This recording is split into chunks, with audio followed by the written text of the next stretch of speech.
Welcome back, you guys. I'm Tassie, and this is my Shaman Memoirs channel. So, as promised on social media, this video I'm gonna do a little bit of ghostly update because I went up north to a cabin last weekend-ish, and then we're gonna go into a question that I was asked about really just how do you know when you need a shaman.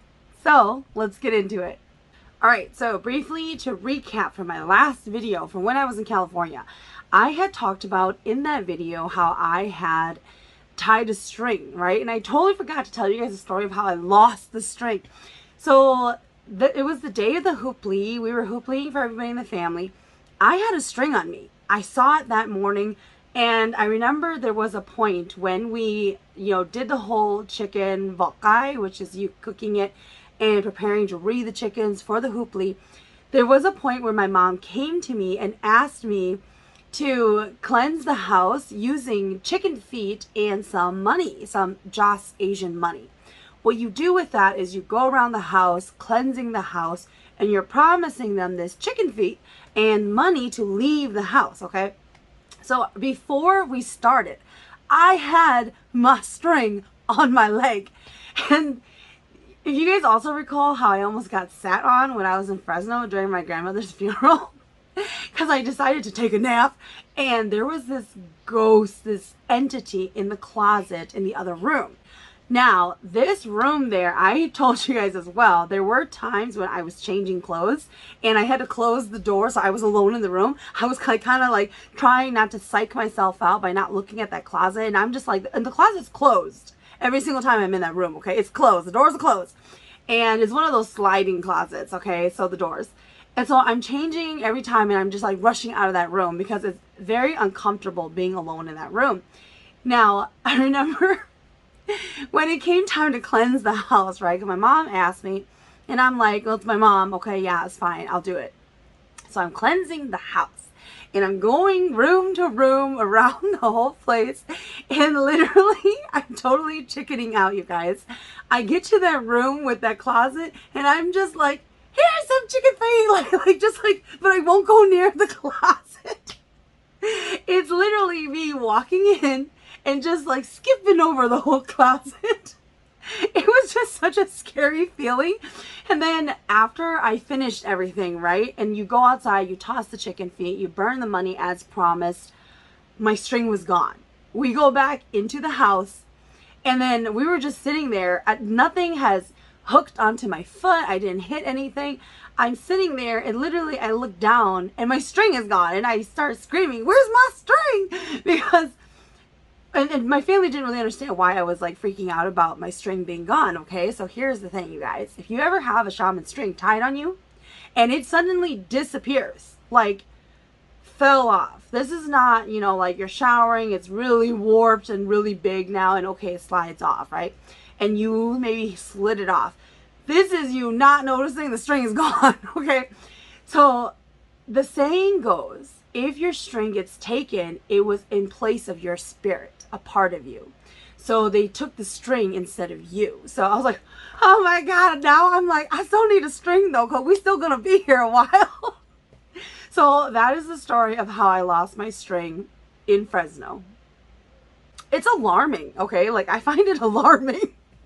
For something to be that strong to take my shaman string, that's when you know it is a strong entity and you should oneng in that house. I'm just saying. Okay, now going to my sister's house. I have two sisters who live on their own out in Cali. So I went to my older sister's house now. And I remember when we first got there, everything was fine, blah, blah. We get in there, and it's like a really long hallway, and then it opens up to the living room, and then like the island of the kitchen, and then you actually see the kitchen, right? Their house was so dark. It was like, so like, it's one of those feelings where the lights are on, but you feel like the edges of the perimeter of your peripheral vision, everything is kind of dark, but the lights are on, okay? And I can't remember what color her cabinets were. They were a dark color though. But like, you could turn around and look around the kitchen and look around the living room and everything. But every room I went into was really dark. Like, it was just dim looking for some odd reason, but the lights are on and it's just a normal house, but it seemed really dim in her house. But there was a ghost standing right by the kitchen, and I remember somebody was explaining to me about how, because they were also visiting too, and they were like, yeah, like the first night they got there, they couldn't find the sugar, so they were like looking around in this area. And I remember I'm standing there by the kitchen islands just observing this person, like, okay, as they're telling the story, and they keep like touching the ghost's head, because there's this woman just standing there like staring at us, and I'm just like, that's a funny story, looking for sugar, yeah. And then because like there's kids there, and I kid you guys not, you guys, if you don't want to scare kids about ghostly stuff, don't talk about it anywhere near them, okay? They might just be in another room. They are picking up on it. They can hear it, okay? So try to talk about ghostly stuff outside of that house, even just far away, because children will pick up on whenever an adult mentions anything ghostly or scary. It will really implement them. So I'm like not trying to like talk about, ooh, you might want to stay away from that ghost in the kitchen. Like, you know, it's just gonna happen. And I literally just went out to lunch with my girlfriend, and she was like talking to me, because we're talking about some of my experiences, right? And she was like, why don't, because she's also a shaman, and she's like, why didn't you just go? And I was like, no, I'm just gonna stop you right there. And then she's just like, oh, okay. Because she got what I was saying, because I'm like, no, this is not my problem. And I don't, and I've mentioned it in my other video, I don't interact or try to do anything to like stop ghosts and whatever it is that they're doing. I'm pretending they're not there and I can't see it, because if I do those kind of things, it wakes up my spirit guides, and when they wake up, I gotta go and raise my shrine again. So you know, we all being good right now. We're all pretending everything's la la land and none of this stuff exists.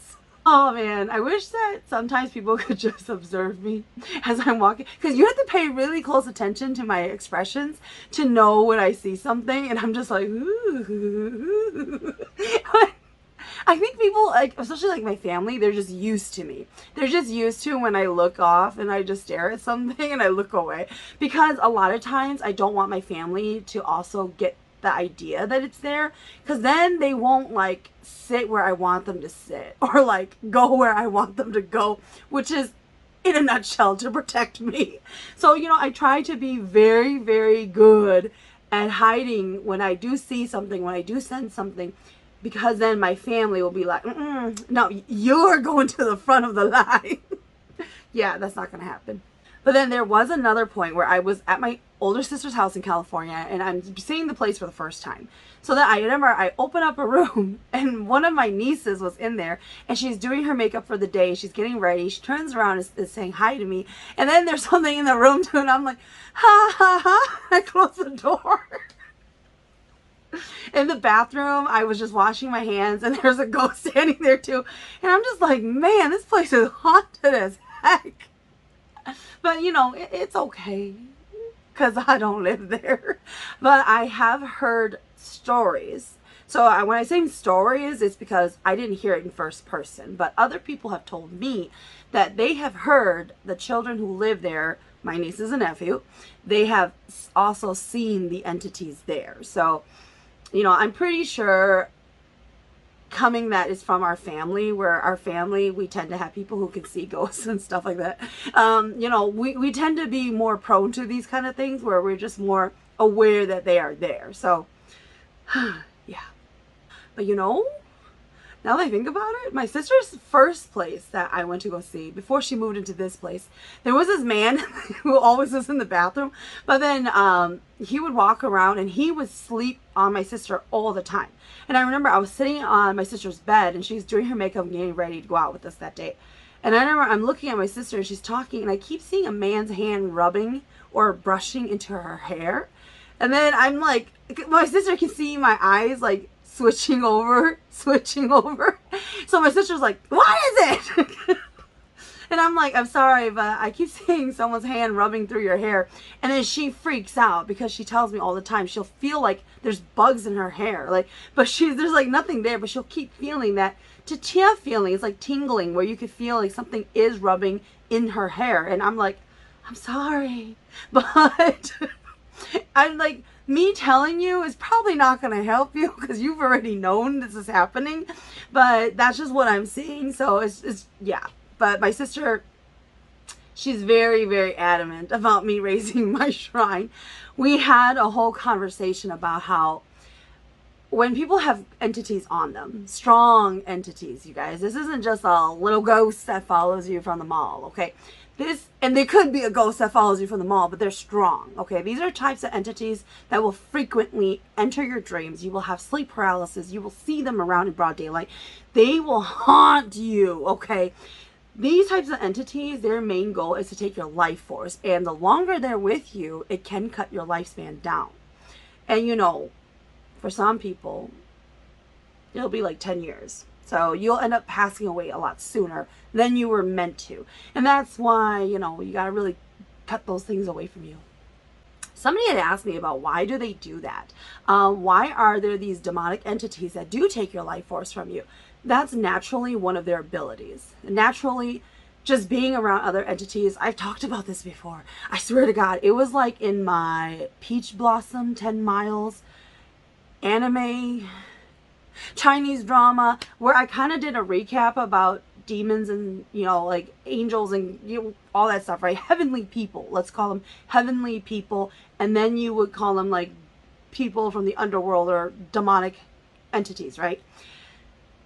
They mirror one another, and just one of the natural abilities that people from the darker entity world, per se, that we're calling it, that is just one of their natural abilities that they have. So to take on life forces and stuff, you know, some people, what they would call like the heavenly people, you know, they make up the story, and it's not true.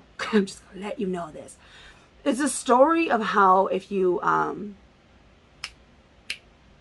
it's escaping me because they don't want me to tell y'all.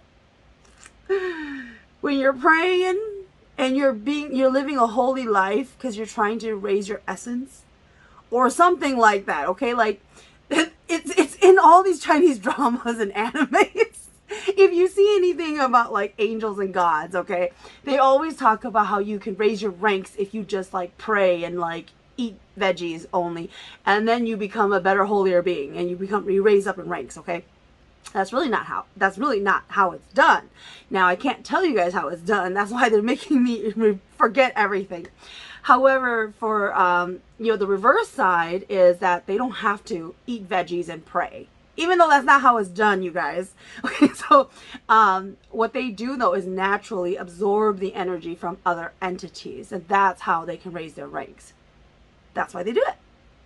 So that goes kind of hand in hand. I swear to God, this all makes sense, you guys.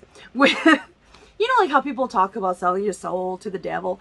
You guys gotta realize, why would the devil want your soul? I mean, the devil's not like you can just always call on him. He comes at your beck and call because there's a soul, okay? There's going to be underlings underneath all of that. So the devil per se would be like the king of the underworld, the way there is a king or emperor of the heavenly world. And I don't know, I had this feeling that this just sounds really stupid. Anyways, so, but they have a lot of other things to do, you guys. So a lot of times what people can do is they can cut a deal with another demonic entity. They might think it is the devil, but it's really not. I'm just saying, like, that's kind of how it all goes hand in hand. Just be aware. I'm not telling y'all to go cut no deals with your soul, okay? Just don't ever do that. We're going to move on. Okay, so I have a younger sister who's in the Air Force, and she came to visit Minnesota. Now, here in Minnesota, she hasn't been here many, many years. She was actually born here, but then they moved out to California. And it's just been a long, long time since she's been back here. I think 7 years or so.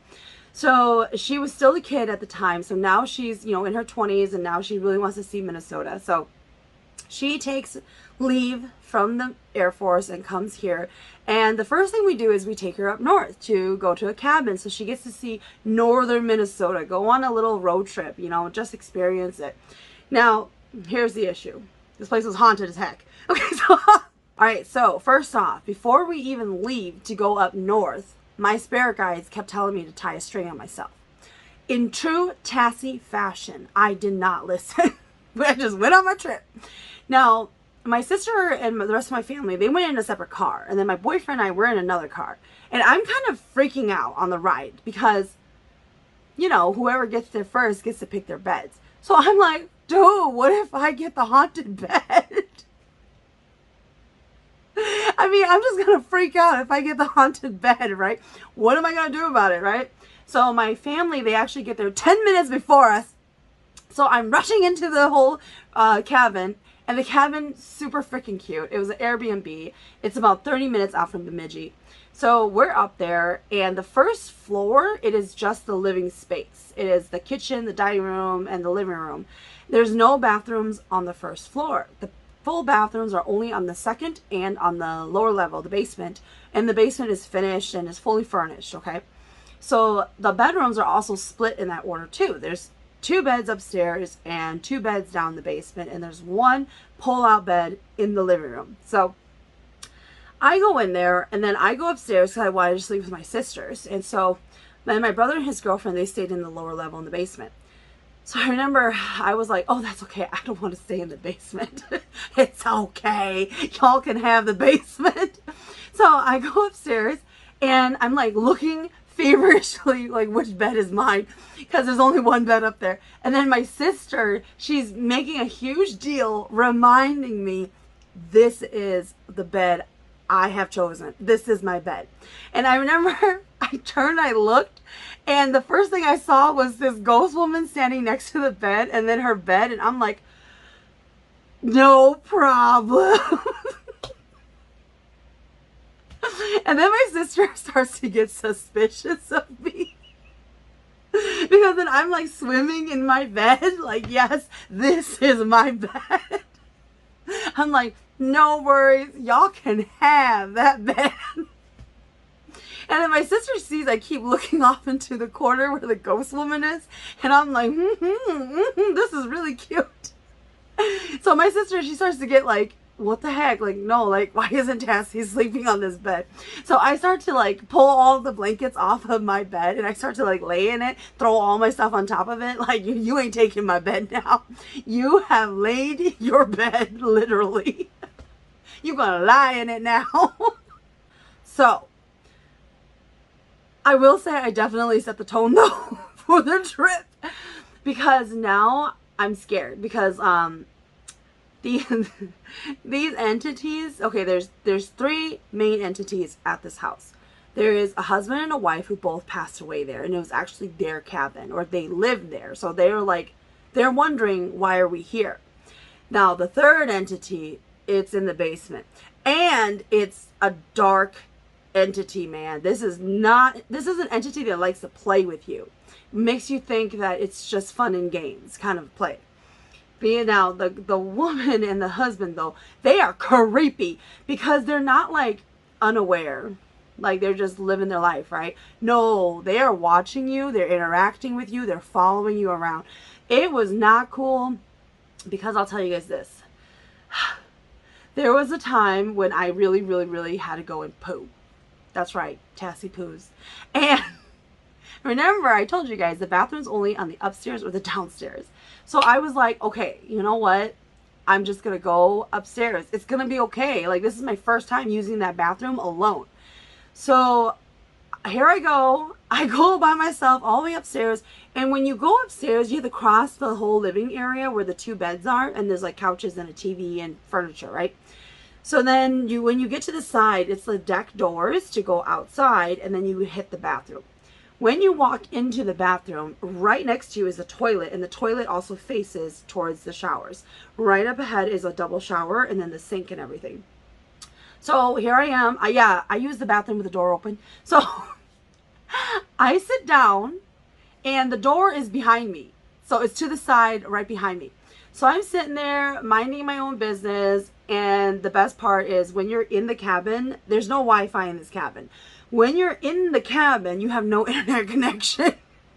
You need to be right up against a window or outside, and then you have internet connection. So here I am. I can't be on my phone. Okay. So here I am. I'm sitting down. I'm trying to like let everything out so I can run away and go. Well, I had a lot of pepper. So here's the thing. I'm sitting there and then I start hearing footsteps on the tiles walking towards me. And I keep turning my head. And so it's just terrible, you guys. Here I am trying to relieve myself. I keep hearing somebody approaching and walking towards me from the door, which is behind me and to the side. So I'm literally on the toilet just trying to look out the door the whole freaking time. And then it gets to the point where I'm like, you know what? Just ignore it. You know, like it's not there. You're not hearing things. It's okay. Like, you know, the house is old. I'm just like coming up with all sorts of excuses. And I'm sitting there trying to look at their head and trying to relax and let everything out. And then it just keeps getting closer and closer. Like, and so I start freaking out. So I start calling my sister. My first sister doesn't answer her phone.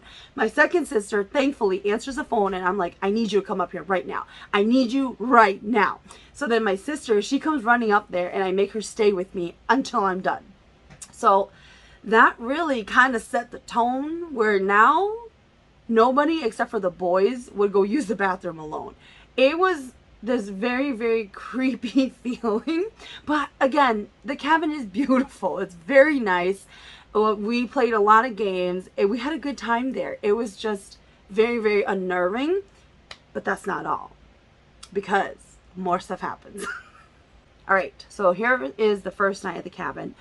The bathroom incidents, we're all realizing none of us is going to go alone because we're all freaking out to go alone because I start hearing footsteps and then my little baby niece, she starts saying she's seeing something that's really dark. Like she keeps calling it the demon is because she would go and use the bathroom in the basement.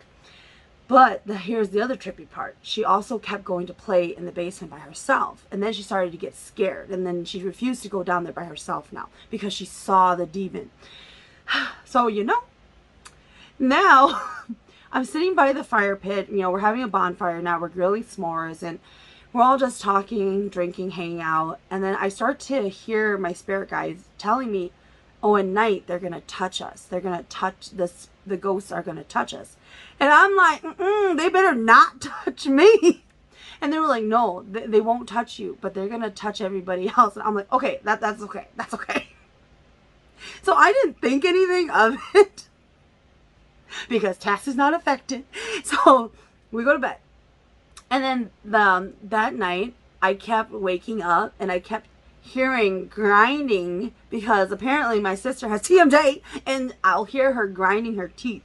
But it sounds really creepy. It sounds like somebody's like rubbing plastic together in the dark. So it's really freaking creepy. So anyways, the next morning, one of my sisters actually tells me that she dreamt of the woman. The woman, she came to her, my sister, and she was like, telling her like, oh, you guys are very pretty. You guys are very pretty. What are you guys doing here? And she would come to the edge of the bed and she kept touching all of their feet. Like just kept walking back and forth and touching their feet. And my sister was so scared. She kept curling up her legs so that her feet wouldn't touch the end of the bed. But you know, she didn't tell anybody else either that this was happening. Okay, so this runs in my family apparently. Save yourself. Okay. All right, so the next day, you know, besides my sister, other than me, we kept waking up hearing people grinding their teeth. You know, everything goes off without a hitch. And then the next night, my niece keeps begging us to play hide and seek. It was a terrible idea. Yes, I am very well aware. But you know what? I'm a kid at heart. I wanted to play hide and seek too. So we agreed to play hide and seek. Now the rules were, we were only going to leave the light on in the stairwell from the first floor that goes down to the basement, okay? And we can only play on the first and second floor. The person who was it had to go to the third floor and wait and count and then come down and find us, okay? It was me, my sister, and my niece. The three of us decided to go to the basement to hide. Don't ask why, okay? The first round, I hid in the living room on the first floor, okay? But then the second round, I'm like, yeah, I'm more motivated now. So I'm like, I'm going to the basement. So I'm hiding against the end of the room where there's like a coffee table and a couch there. And you can't really see because it gets darker on that side of the room. So I'm hiding down by the coffee table. And then the person who's it comes down, catches my sister and catches my niece, right? Guess what they did? they started leaving the room. But then the person who's it walked towards where I was, but they couldn't see me because it was too dark. And then they leave. So now everybody is heading upstairs. And so I'm starting to freak out. I'm freaking out because I'm alone in that basement in the dark and nobody knows I'm down there. And then as soon as I was about to get up, I start to hear someone's feet on the, because everybody has gone upstairs now. Everybody has gone upstairs. I start to hear footsteps of somebody running towards me on the tile. And so I freak out. I jump up and literally I'm flying in the air and I just scream bloody murder. And then the person who's it runs back down the stairs and they were like, I found you. And I'm just running out of the basement because I could have died. Okay, those were moments where I seriously felt like I could have died. I mean, come on, man. Okay. Anyways, after that round, I said, new rules, you mother. Because I'm like, okay, if you all hide on a certain floor, you need to stay there until all participants have been found, okay? Or until the round is over. Nobody is leaving anybody behind. So that was the new rule. So that was the terrifying moment that happened when we were playing hide and seek. Now, that night, I could not sleep for the life of me. All night, whenever I fell asleep, I would dream of this freaking woman walking back and forth between our beds over and over. And it was one of those really annoying feelings where now I'm just getting annoyed. Like, I'm sick and tired of this haunted place. Like, the cabin is great. Don't get me wrong. The amenities were great. It was fun. We went canoeing. It was a lot of fun. I was just getting tired of this ghostly stuff. I was ready to go back home. So, yeah, that was all of our ghostly experiences up north at the cabin. Then we came back to the cities and we showed my younger sister there all around Minnesota. We did a ton of stuff. There were events we went to. We went to Minnehaha Falls. We rented bikes. We drank at Minnehaha Falls. We rode across grass. We probably shouldn't have. We went canoeing at the lake near my house. Next time, I'm probably going to go kayaking or paddleboarding there. And it was just a lot of fun showing her around Minneapolis and St. Paul. She had a great time, but I'm not going to lie, she was just exhausted. So she was actually out in California for a week with us because of my grandmother's funeral. And then she flew back home for a week. And then she flew to Minnesota for a week and a half. So she's pretty much been living out of a suitcase for quite a while. And in California, we did a lot too. So it's been constant running around and eating out a lot, just seeing all sorts of places. So at the end of the day, we were all so exhausted because we went to a food truck festival and then we went, what's it called? Scootering by Lake Harriet, and then we took her straight to the airport from there. So I remember my siblings, they dropped me off at home after that in Minneapolis. I was just like, I'm so happy to be home alone. It was just great to finally be alone because I haven't been alone for a while either because it's just people are constantly over. We're constantly running. So it was great to see my sister, but at the end of the day, all of us were just dead tired. We were just exhausted. Now, I know that my sister there, we plan to go to Florida for her birthday next year in March. So, and then I think my last trip of this year at the end of September for my birthday, we're probably going to go out to Chicago. So I'm done traveling after that. Done. Yes, I've already been to Chicago. Oh, well, guess what? I'm going back. It was either that or go to Vegas. And I'm really tired of flying out west. I'm not going to lie. I freaking love Vegas, but I'm just tired right now. So let's just go a little small weekend trip to Chicago. That's perfectly fine. I wanted to just go out to eat in St. Paul, like in downtown, but no, that's not good enough. So we're going to Chicago. Okay, so to the question of this video, I was basically asked, kind of like to give people ideas in general, like when should you seek out a shaman? Okay, so you guys know I've done videos on how to properly ask a shaman for services, and I've also done videos on the help aspect that you need, like with finding a teacher. You want to check out my videos regarding teachers and what happens with the obstacles that you're going to face and not having family support, etc. You have to understand a lot of shamans are still tied deeply to our roots and, you know, our culture, our traditions basically. So there's a lot of things that can prevent people from wanting to seek out a shaman, because they might feel, one, they don't know how to properly ask a shaman. Two, you know, like, what if shamans just turn them away, won't help them? Or three, you know, like, even if they find help, the answers to their questions, there's nothing they can really do about it because they don't have the support. So let's get into that. So first off, from my own perspective, especially like when I finally started to actually become a shaman, okay? Before that, I had never actually sought out shamanic services. And the reason being, the main reason, I didn't believe in it. Okay. So yeah, I didn't believe in shamanism. I believed that it was real, but I didn't know enough about it, so I didn't want to mess around with it. And I never learned about it. So in a nutshell, I didn't believe in it, okay? For myself, all right? So, you know, definitely I was fine. I was living fine. There's no problem. So here we go. I finally seek out shamanic services.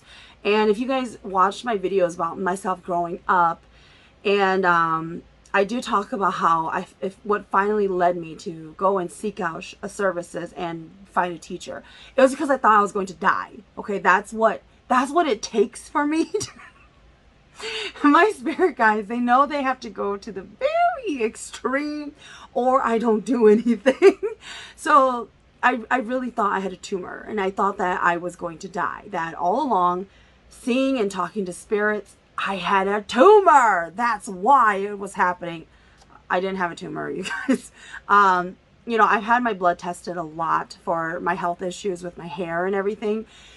We've never discovered why I'm losing hair and stuff. So, you know, I've talked about that in videos too. So the last and only other option was seeking out a shaman. Like, what do you mean I'm going to die? Like, what does that really entail? So, and that's how come my video that I did many moons ago about my first time entering the spirit world, how I was very bratty, very young, naive, didn't believe in anything. I didn't even want to do it. I thought it was a joke, you know. So, and really it was because my own spirit guides came and took over and forced me and made me see all these things. That's how I finally believed in it, okay? So first thing first, I do frequently get people who want to just email, text, message me questions and shaman services. That is, people feel more comfortable, especially in this day and age. They feel a lot more comfortable seeking for services in that aspect, because now they don't have to show their face. They don't have to, if they feel more safe, and that's why they do that. Rather than, you know, you probably know of a shaman, but maybe you have bad blood, or maybe you've heard bad rumors about that shaman, or you just don't trust them, okay? I get it. So a lot of people would rather find another route to reach out to a shaman for services rather than seeing them in person, because it takes time out of your day. You have to go and buy joss money and joss sticks for the shaman. Some shamans will require money, some will require flowers. Whereas it's easier to just reach out online because, you know, we live in such a digital time. So I myself am really modern. However, I don't practice, y'all. I'm not an actively practicing shaman at this time. My shrine is down, so I can't offer services to anybody even if I wanted to. So now you have, you know, I've heard of some shamans, they are turning to online because of COVID. Shamanism in a nutshell, it's still a business. You still make money off of it. You offer services, people come and pay for your services. And so they're turning to an online venue. Now with the whole online thing though, now you're faced with, do you trust this shaman to actually offer the real services they're saying they're going to offer?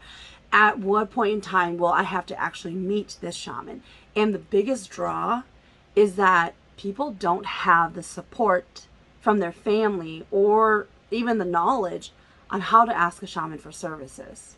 So that's what I mean by, shamanism in general. A lot of it is tied to our traditions. Traditionally, you need to bring your parents with you if you are not married. If you are married, you probably have to bring your in-laws with you. If you're a girl and you're asking for services, because your in-laws, they have to take care of you. That's why your in-laws have to come with you.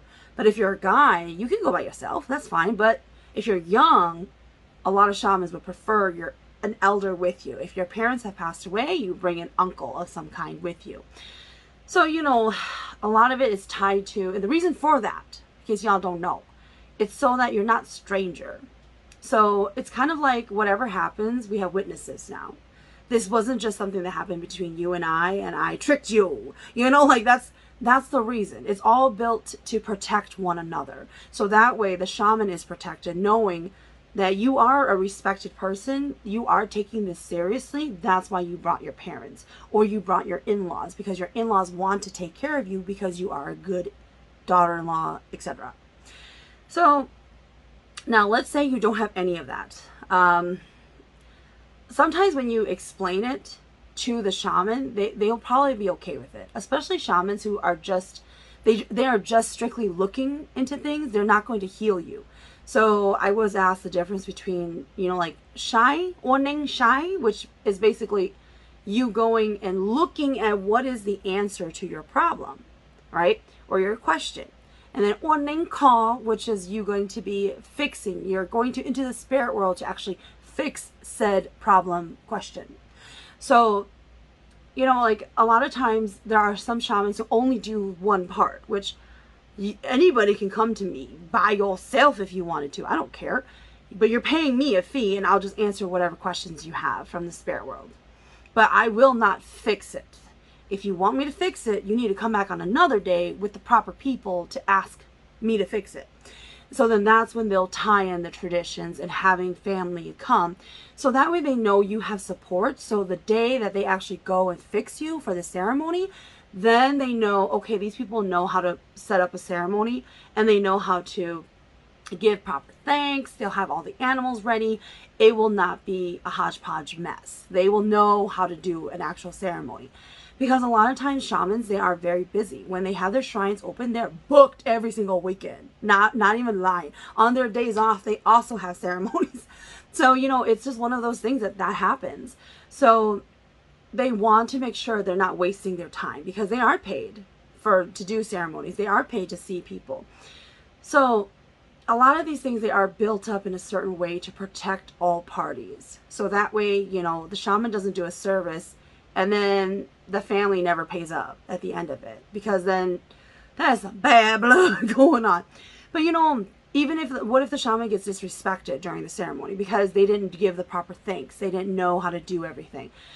So that's what I mean by nowadays with our elders around. Our elders, they love having ceremonies done for them. It's a sign of respect that you really genuinely care and love for them.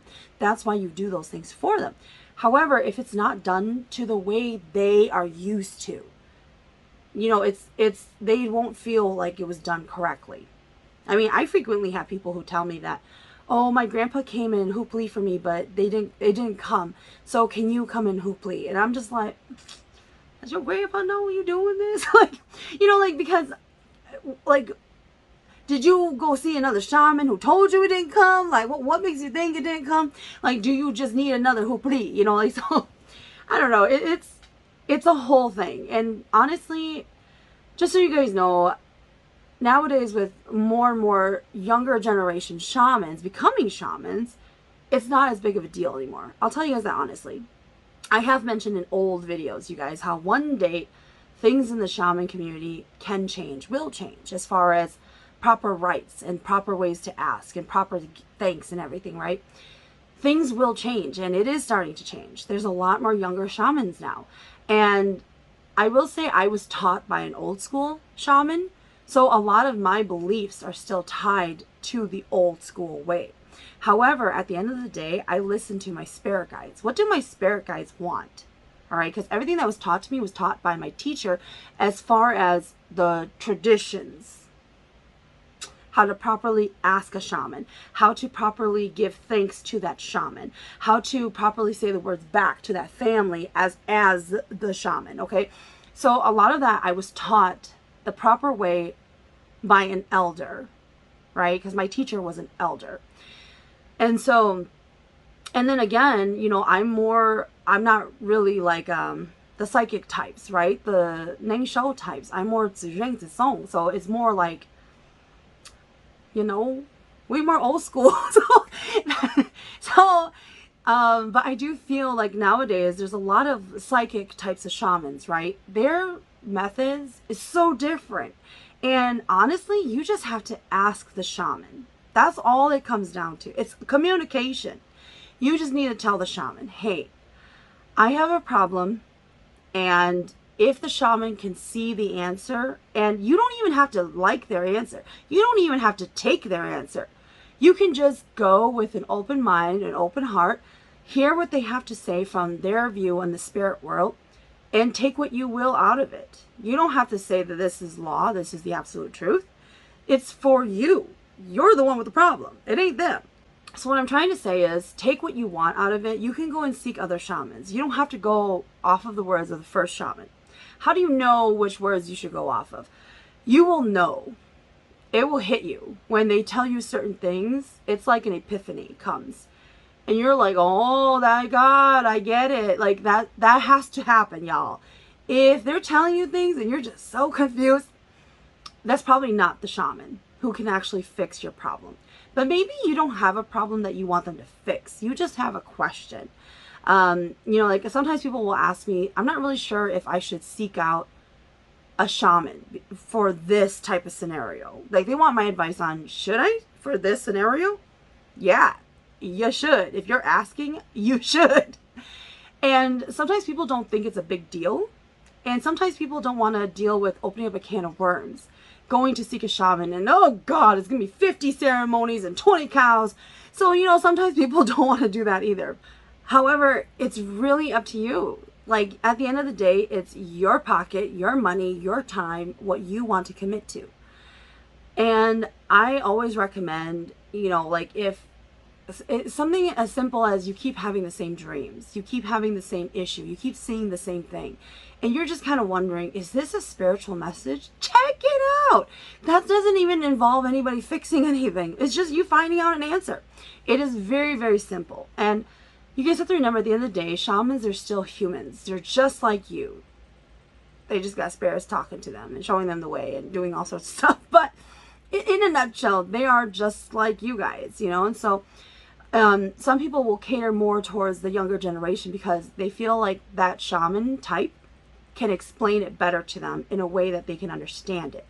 And then some will prefer the OGs because that's just what they grew up with. That's where their heart is tied to and what their gut is telling them to go to, the old school style. It's totally up to you. Like, trust me, there's no shamans out there losing sleep over this. These issues are real issues to people who have these type of questions. And a lot of times people are hesitant because they may have been like me, where you don't believe in it. You got nothing to lose. Granted, okay, I get it. There are some evil shamans out there. But you know, that's why people go by word of mouth. They tend to go for shamans who they've heard other people say good things about, you know. Even if they didn't, you will probably have a totally different experience from somebody else. You know, it's just one of those things. You never know. Most shamans, I will say this, most shamans don't sit there preying on people, even if they are evil. You have to wonder what led them down that path.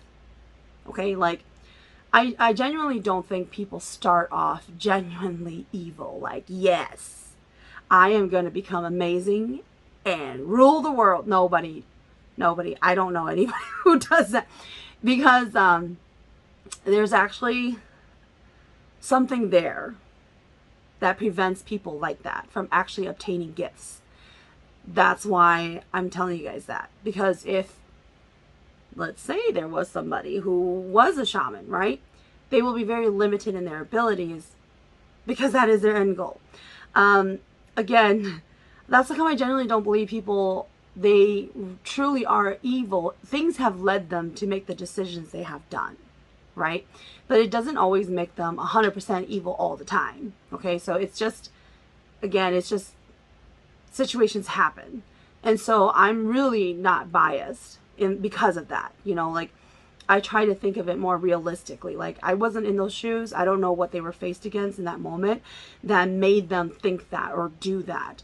So I'm not one to judge. But I also get people being nervous or scared about going to shamans in case, you know, they take your huaneng. I don't know what they do. Okay, like they might. I'm saying it does exist, you guys, where shamans may see that you have spirit guides and capture them. I'm just saying, seek out shamans as a recommendation that you personally know of or you have heard word of mouth. Seek them out. But I will also say again, because of COVID, a lot of shamans are not opening their doors whatsoever. And I think that that's maybe why the draw to going online and doing things online now has become more appealing, because now, I mean, as a shaman myself, I just had this conversation with my girlfriend who's also a shaman. I was like, you and I both know it's totally doable to do that without having to actually see and even be around that person. I don't even need to see your photo. I don't even need your full name. All I need is one person to think of you and I found you. However, some shamans are different. They need the photo, they need the name, they need the birthday, okay? And they need the location, okay? Like, so it's different for everybody. But people are going towards online because they feel that it's safer in general to do things online. So things are changing, you guys, but in a nutshell, how do you know when you should seek out a shaman? If you're asking if you should seek out a shaman, you probably should. All right, you guys, so that's it for this video. Until next time.